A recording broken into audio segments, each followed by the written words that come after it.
Hello everyone, मैं हूं प्रकाश प्रजापति। आज ट्रू मीडिया के पॉडकास्ट में हमारे मेहमान हैं श्री विजय सक्सेना जी। विजय सक्सेना जी वरिष्ठ समाज सेवी हैं और पर्यावरणविद भी हैं।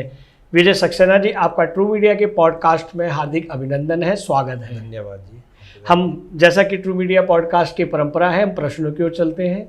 हम जानना चाहते हैं कि आप अपने सामाजिक कार्यों के बारे में बताएं, खासकर उन लोगों की सहायता के लिए जो समाज जिन्हें हमेशा नज़रअंदाज करता है।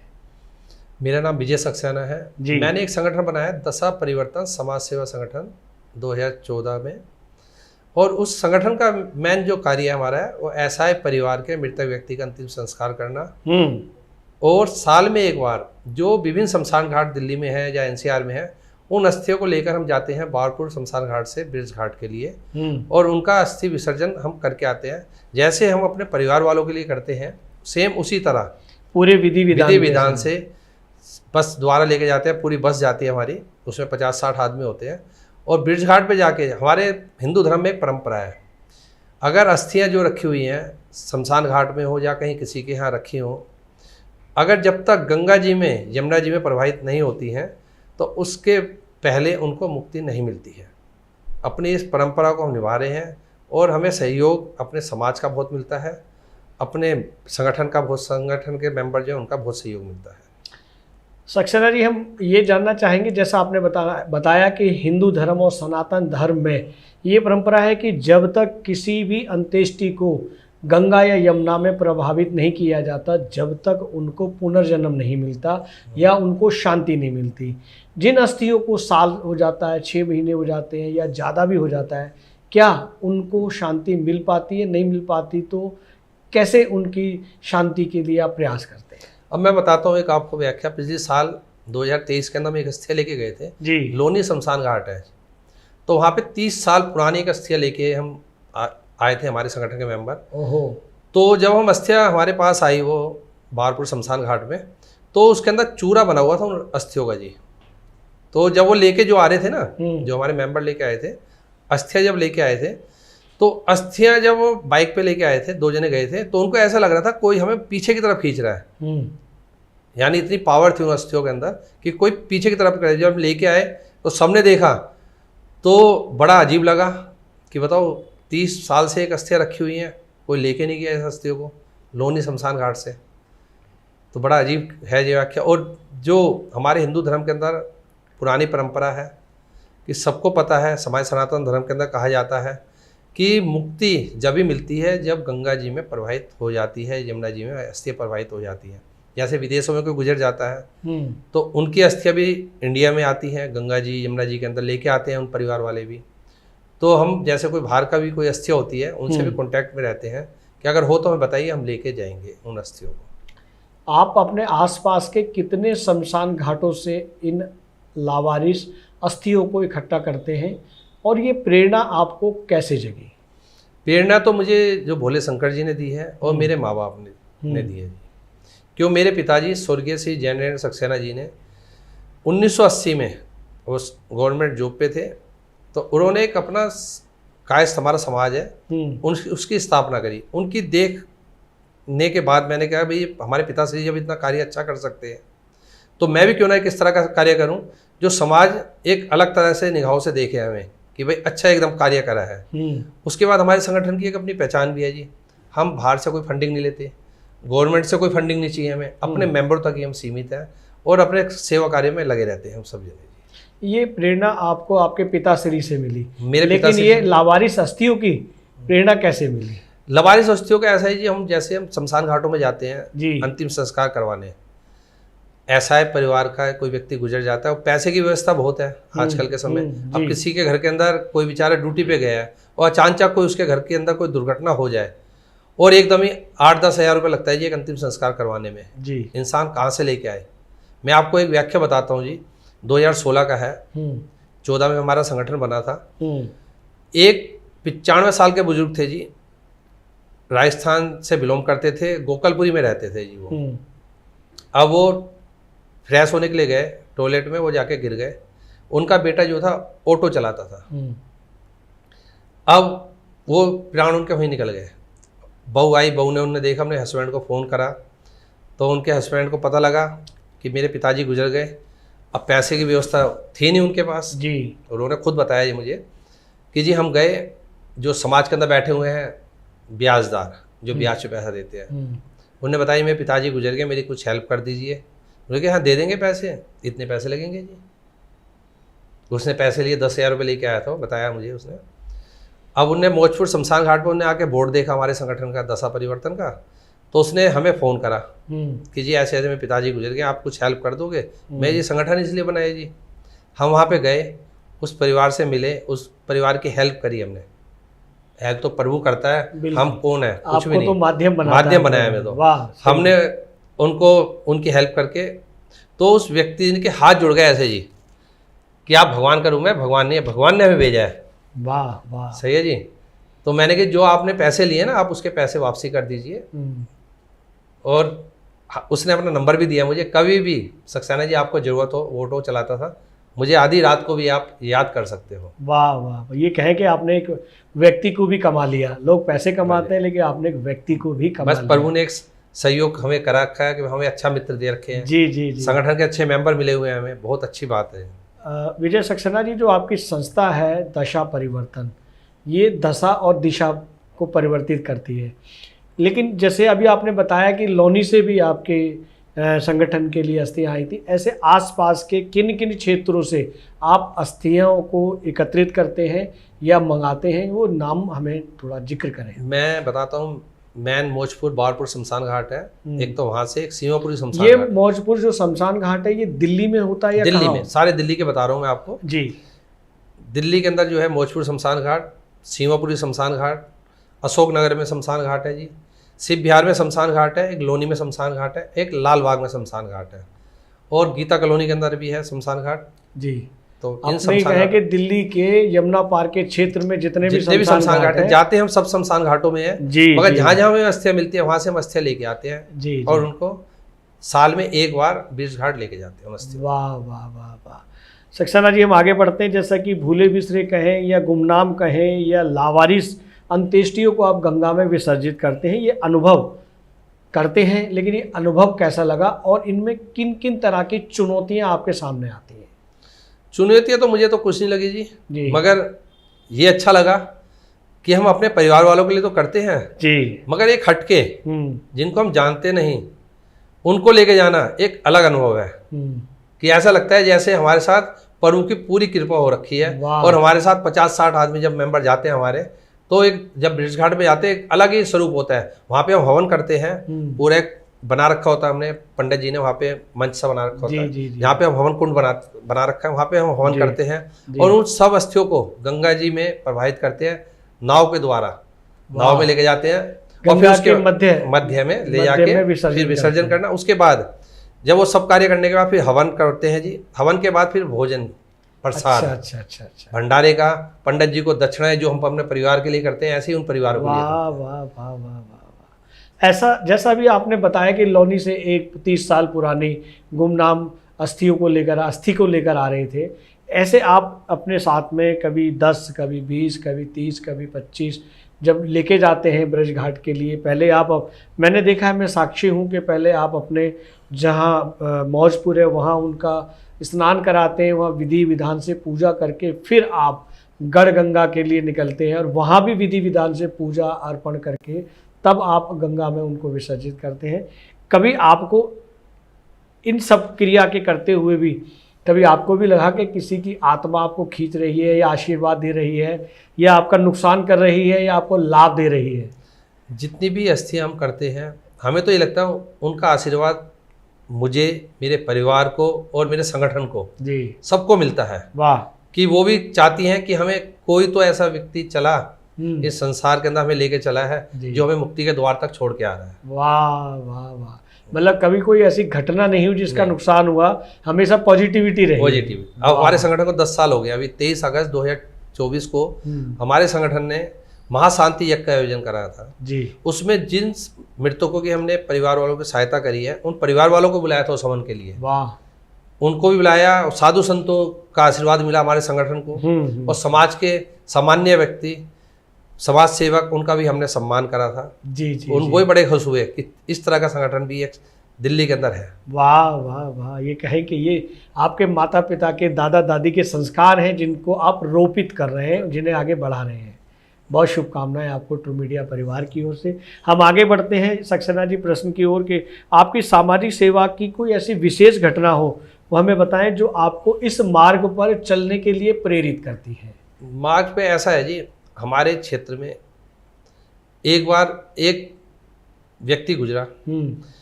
अब उसके बाद जब क्षेत्र के व्यक्ति को पता लगा उसके पैसे की व्यवस्था नहीं थी, तो जब लोग आगे पैसे चंदा इकट्ठा करने के लिए लगे, अब कोई तो चंदा देना चाहता था जी उस कार्य के लिए जी, और कोई व्यक्ति नहीं देना चाहता था। तो मुझे बड़ा अजीब लगा कि वो व्यक्ति तो चला गया इस संसार से, उस परिवार के पास भी जाकर हेल्प की जरूरत है उसको। जी, जी, जी। और लोग इसमें भी राजनीति कर रहे हैं, तो मुझे लगा क्यों ना मैं एक इस तरह का संगठन बनाऊं कि बस अंतिम संस्कार करना है मुझे उस पैसे से और मुझे कुछ नहीं करना। वाह वाह वाह वाह। अब मैं आपको एक व्याख्या बताता हूँ जी। पिछली साल 20 अप्रैल 2023 को 3 बच्चे यमुना जी में डूबे थे। जी जी। घटना 13 साल का बच्चा था। दिल्ली की घटना है। दिल्ली की घटना है। दुर्गापुरी के रहने वाले थे वो परिवार, गरीब परिवारों से थे। 13 साल का बच्चा था, एक 12 साल का था, एक 11 साल का था। 3 बच्चे थे।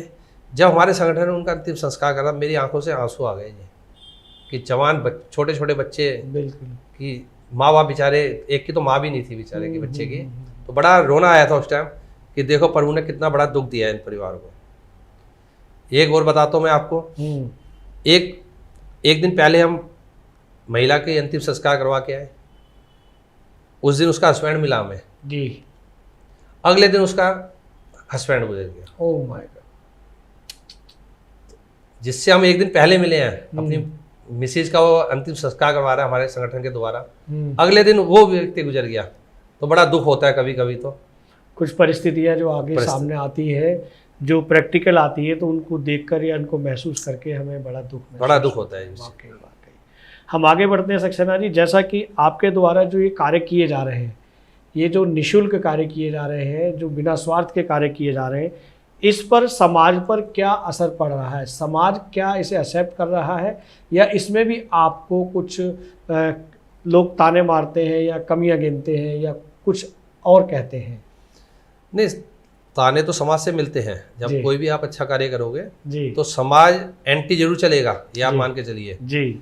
मगर प्रभु ने हम जैसे संगठन वालों को शक्ति दे रखी है कि हम लगे रहते हैं, तो तानों से नहीं डरना चाहिए जी। अगर आपको अच्छा कार्य करना, ताने तो साइड में छोड़ दीजिए और प्रभु के काम में लगे रहिए जी जी। क्यों किसी को मिलता है ऐसा सेवा करने का कार्य है। वाकई वाकई। ये कहे कि प्रत्येक व्यक्ति नहीं कर सकता जी। कोई ये चाहे कि मैं चालू कर लूँ जी। अभी हमारे मौजपुर शमशान घाट के पास ही बहुत जनों ने चालू करी ऐसी सेवाएं। 6 महीने चली, साल भर चली, बस फिर उन्होंने बंद ही कर दिया क्योंकि ये नहीं पता लगता कितनी बार तो हमारे साथ ऐसा हुआ है कि अभी हम एक अंतिम संस्कार करके आए हैं, दूसरा 1 घंटे बाद फिर पंडित जी का फोन आ गया कि सक्सेना जी फिर आ जाइए आप। फिर दूसरे शमशान घाट से फोन आ गया जी।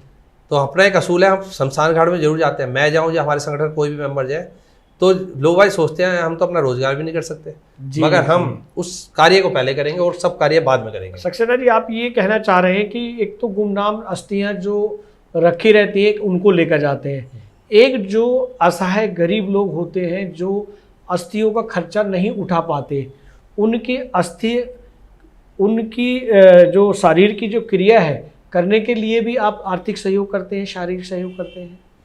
नहीं, जो भी हमारे पास अंतिम संस्कार के लिए आते हैं, अंतिम संस्कार के लिए जो गरीब असहाय लोग आते हैं, उनका जो आर्थिक सहयोग है वो भी करते हैं आप? नहीं, आर्थिक सहयोग तो हम नहीं करते जी। हमारी जो संगठन बना है वो खाली अंतिम संस्कार के लिए।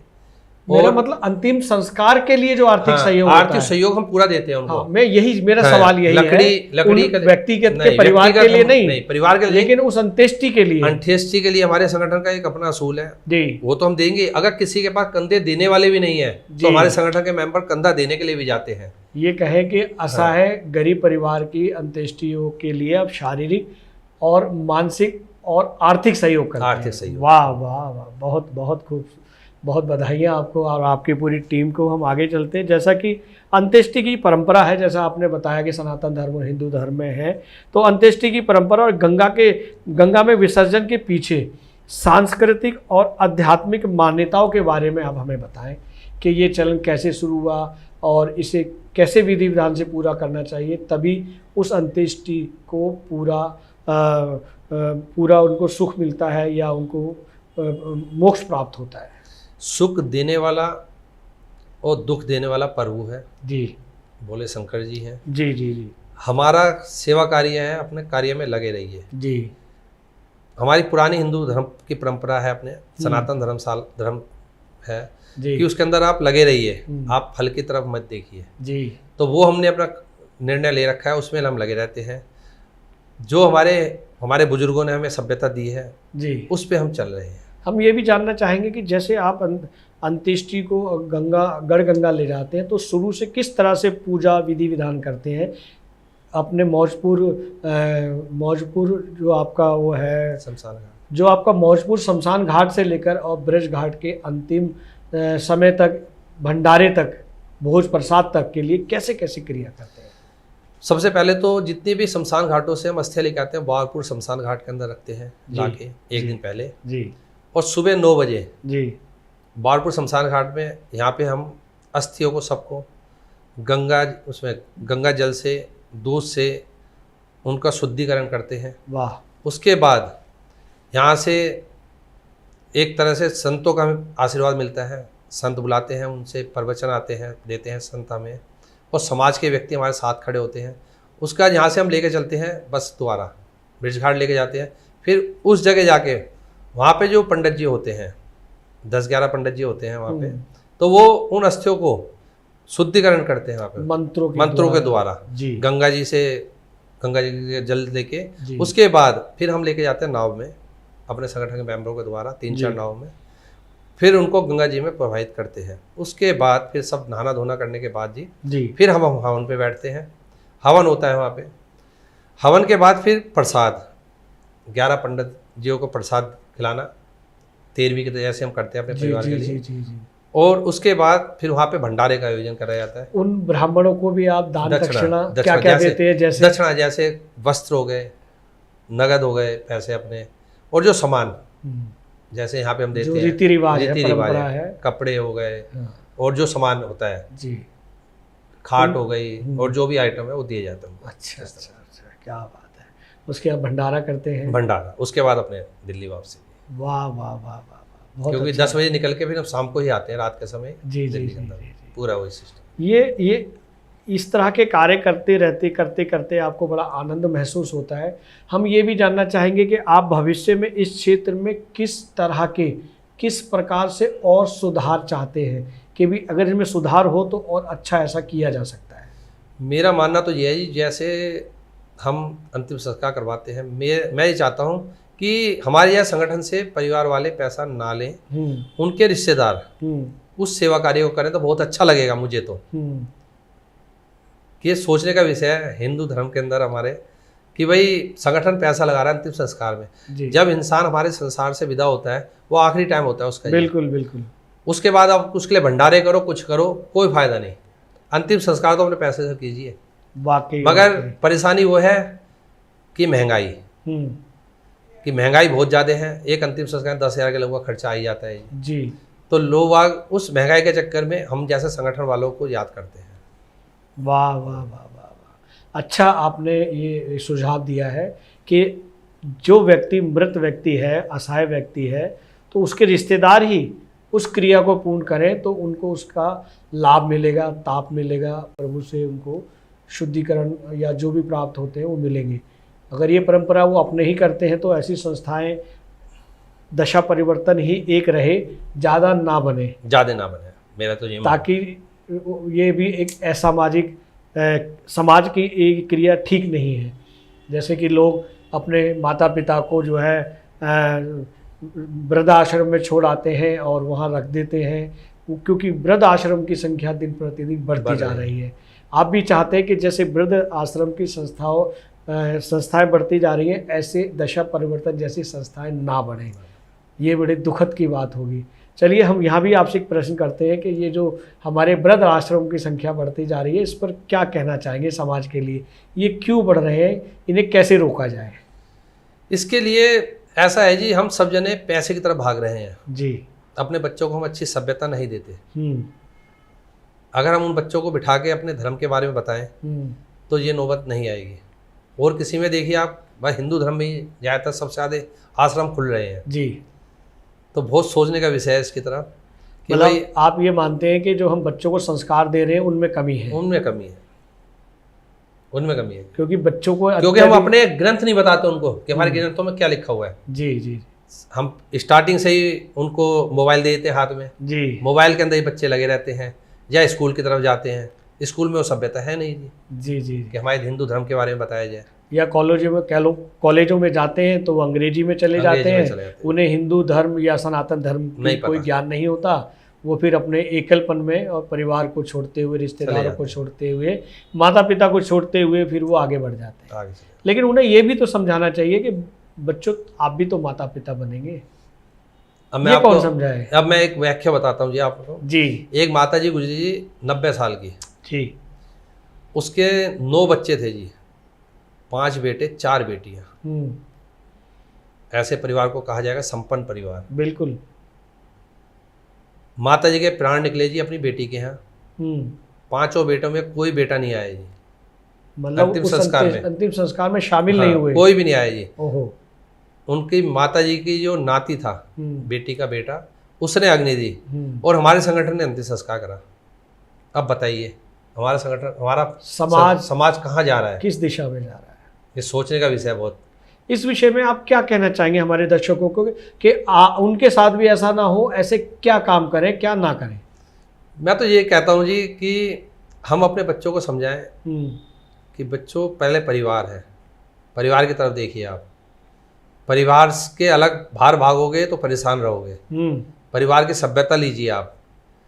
बाहर जो भी है वो सब बेकार चीज़ें मिलती हैं मोबाइल के थ्रू हमें। तो हमारे ये है कि बच्चों को हिंदू धर्म के बारे में बताया जाए, अपने ग्रंथ बताए जाए कि ग्रंथों में ये चीज़ लिखी हुई है। बस यही मुझे कहना। क्या आप सरकार से कुछ नहीं कहना चाहेंगे कि माँ बाप के साथ साथ में उनकी जो बेसिक शिक्षा होती है, उन बेसिक शिक्षा में भी हमारे जो पौराणिक, आध्यात्मिक, धार्मिक ग्रंथ हैं उन्हें उसमें जोड़ा जाए, ताकि बच्चे घर से ना सीख पाएँ तो हमारी किताबों से सीख सकें? नहीं, गवर्नमेंट को तो इस चीज़ के लिए देखना चाहिए कि हम जब स्कूल में पढ़ते थे हमें भी अकबर पढ़ाया गया, हुमायूं पढ़ाया गया, सही है जी। हमें अपने धर्म के बारे में नहीं पढ़ाया गया उस टाइम भी जी। लेकिन अब जो हमारी सरकार है वो सनातनी सरकार है, केंद्र सरकार जो है, तो उसमें आप हमारे चैनल के माध्यम से, ट्रू मीडिया पॉडकास्ट के माध्यम से हमारे प्रधानमंत्री जी को या राष्ट्रपति जी को क्या कहें ताकि ये दिशा या दशा ऐसे बदल जाती है वो बदले ना, हमारी संस्कृति में ही रहे?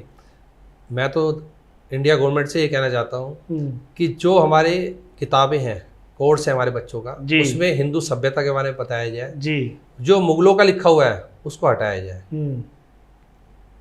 ये है हमारी तो रिक्वेस्ट गवर्नमेंट से। वाह वाह, बहुत अच्छे। हम आगे बढ़ते हैं। एक और प्रश्न यकायक मेरे दिमाग में आ रहा है सक्सेना जी कि जैसा आपने एक आध्यात्मिक के बारे में कहा कि सरकार से उसमें जोड़ा जाए, लेकिन एक ये भी देखा जाए कि हमारे जो हिंदी भाषी हैं या हिंदुस्तान है या सनातन में जो पति पत्नी के संबंध विच्छेद होते हैं, जिसे उर्दू में तलाक कहते हैं, वो हिंदी के शब्द में, डिक्शनरी में है ही नहीं।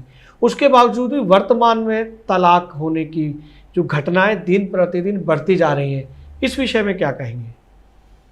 इसमें तो ये है, परिवार अपने बच्चों को अपने साथ नहीं बिठाता। मेन दिक्कत तो ये है। हम अपने बच्चों को, बहन बेटी को वो सभ्यता नहीं सिखा रहे कि परिवार एक है। पर आजकल शादी के बाद सब माँ बाप सोचते हैं कि हम अपने बच्चों को अलग कर दें, छोटा परिवार देख। क्या माँ बाप सोचते हैं? माँ बाप नहीं, बेटी के माँ बाप सोचते हैं या बेटे के माँ बाप सोचते हैं? बेटे वाला तो ये सोचता है कि हमारे घर में कोई अच्छी बहू आए, संस्कारी बहू आए, मगर अपने बच्चों को वो सभ्यता नहीं दी जाती। हम चाहते हैं हमारे घर में कोई अच्छी बहू आए, मगर हम अपनी बेटी को वो सभ्यता नहीं देना चाहते। वाह वाह वाह, बेटी हमें अपनी बेटी को पहले सभ्यता दें। क्या बात है कि आगे जाके जिस घर में जाओगे आप, उस घर के अंदर वो अपना परिवार समझना है। वो मम्मी पापा जो है सामने वाले, वो भी तुम्हारे दूसरे मम्मी पापा है, वो सास ससुर नहीं है, मम्मी पापा है। अगर छोटा भाई है, देवर है, उसको अपने भाई की तरह समझना है आपको। वाह वाह वाह वाह, तभी हम संयुक्त परिवार जब में भी रह संयुक्त सकते परिवार हैं, रह सकता है। तभी हमारे परिवारों में इस तरह के विघटन नहीं आएंगे। नहीं है। वाह, बहुत अच्छी बात है। हम आगे बढ़ते हैं सक्सेना जी। जैसा कि अपनी संस्था है, जिस संस्था से आप इतने अच्छे अच्छे कार्य करते हैं, आप समय समय पर पौधारोपण करते हैं और पौधे वितरण भी करते हैं। इस विषय में भी हमारे दर्शकों को बताएं। ऐसा है जी, कोविड के समय हमारे जैसे संगठन थे, उन्होंने देखा है कि पौधे ना होने के कारण ही कोविड का स्वरूप बहुत बड़ा हो गया था। तो मैं चाहता हूँ अपने माँ बाप के नाम से एक एक पौधा तो जरूर लगाइए। वाह। जैसे नवरात्रों पे हम पौधे बांटने का कार्य हमारा संगठन करता है। कोविड के समय हमने देखा है शमशान घाटों में लाइन लगी हुई थी जी। मेरे पास फ़ोन आते थे सुबह के समय कि जी पैसों के लिए नहीं कहते, वो कहते जी हमें जगह की व्यवस्था करवा दीजिए, अंतिम संस्कार करवा दीजिए। अब पंडित जी से मैं रिक्वेस्ट कर करके उनसे कहता था कि जी इनकी अंतिम संस्कार करवा दो। जी जी जी। तो पौधा जरूरी है हमारे जीवन के लिए। वाकई बहुत अच्छी बात है। वाकई ही आप पर्यावरणविद हैं जो इस विषय में बहुत अच्छे से सोचते हैं और आपकी विचारधारा नेक है। जैसा कि आपकी संस्था चला रहे हैं, नेक कार्य कर रहे हैं, अगर कोई आपकी संस्था से जुड़ना चाहे या शामिल होना चाहे तो कैसे शामिल? अभी 2 साल से हमने मेंबरशिप खोली है जी। पहले हमने बंद कर रखी थी। तो कोई जुड़ना चाहता तो स्टार्टिंग में हम पहले साल हम 5,000 रुपये लेते हैं जी।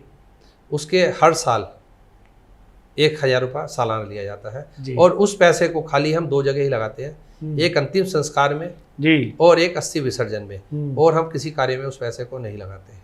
वाह वाह वाह वाह, ये भी आपका बहुत ही अतुलनीय कार्य है जो आप इतने लगातार आप करते हैं और अच्छा लगता है इन सब चीज़ों को देखते हुए, क्योंकि हम मीडिया वाले और मीडिया कर्मी सब तरफ नज़र रखते हैं। बहुत अच्छा कार्य कर रहे हैं। और एक जानकारी और लेना चाहेंगे कि लावारिस अंत्येष्टियों की देखभाल और विसर्जन के लिए संस्था के नज़रिए को और दृष्टिकोण को भी जानना चाहेंगे कि कैसे कैसे अंत्येष्टियाँ आए या लावारिस हों, उनको कैसे आप उसको संतुष्ट करते हैं कि लावारिस हैं, इनका विसर्जन होना चाहिए। ऐसा है जी, जो लावारिस होती हैं उनको तो दिल्ली गवर्नमेंट, दिल्ली पुलिस उनका अंतिम संस्कार वही करवाते हैं जी। और वो इलेक्ट्रिक से होता है जी।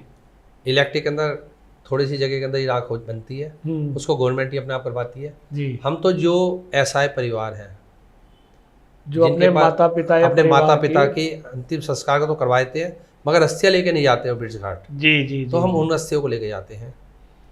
तो क्या वो बाद में आके उन्हें ढूंढते होंगे, तो फिर कैसे पता लगता है कि उनके परिवारजनों की अंत्येष्टियों का? तो ऐसा जी, जो शमशान घाट के पंडित जी हैं उनके पास लिस्ट होती है। हर शमशान घाट पे 2 महीने 3 महीने तक का टाइम होता है कि आप अपने परिवार के मृतक की अस्थियाँ लेके जाइए। जब लेके नहीं जाते हैं तो वो हमारे यहाँ संगठन को बताते हैं और हम उन अस्थियों को लेके जाते हैं। वाह वाह वाह। हम जानना चाहेंगे सक्सेना जी कि ये सब करते करते हुए आपको कई वर्ष हो गए और सैकड़ों लावारिस अस्थियों का आपने विसर्जन भी किया है। आपके भीतर की जो खुशी है, जो आत्मसंतुष्टि है आपकी, आपके परिवार की और संगठन के लोगों की, वो कैसे फील होती है? ये करके जब आते हैं तो आपको कैसा लगता है? क्या सुख महसूस होता है? क्या शुद्धिकरण महसूस होता है? मैं तो ये समझता हूँ जी कि भोले शंकर जी ने मुझे इस काबिल समझा और मुझे इस तरह का संगठन बनाने के लिए कहा जी, और प्रभु की कृपा रहती है और बहुत अच्छा लगता है मुझे और मेरे परिवार को भी, क्योंकि बिना परिवार के आप कुछ नहीं कर सकते और ये कार्य एकदम एक अलग तरह का है। अगर परिवार का सहयोग हो ना, आप शमशान घाट नहीं जा सकते। लोग भागते हैं शमशान घाट के नाम से जी जी। परिवार का सहयोग होगा तो आप कर सकते हो। मेरे मम्मी पापा अब तो रहे नहीं संसार में, तो जब थे तो उनका बहुत ज़्यादा सहयोग मिला। मेरे परिवार का, बच्चों का बहुत ज़्यादा सहयोग मिला है जी मुझे इस कार्य के लिए। समाज में देखा गया है कि लोग अपने माता पिता के अस्थियों का तर्पण नहीं करते, लेकिन आप पूरे समाज का करते हैं, आसपास के लोगों का करते हैं, जिसकी संख्या दिन प्रतिदिन बढ़ती जा रही है। ये सब बातें, ये सब जानकारी, ये सारे अनुभव हमारे ट्रू मीडिया के माध्यम से और ट्रू मीडिया के दर्शकों के लिए क्या संदेश देना चाहेंगे?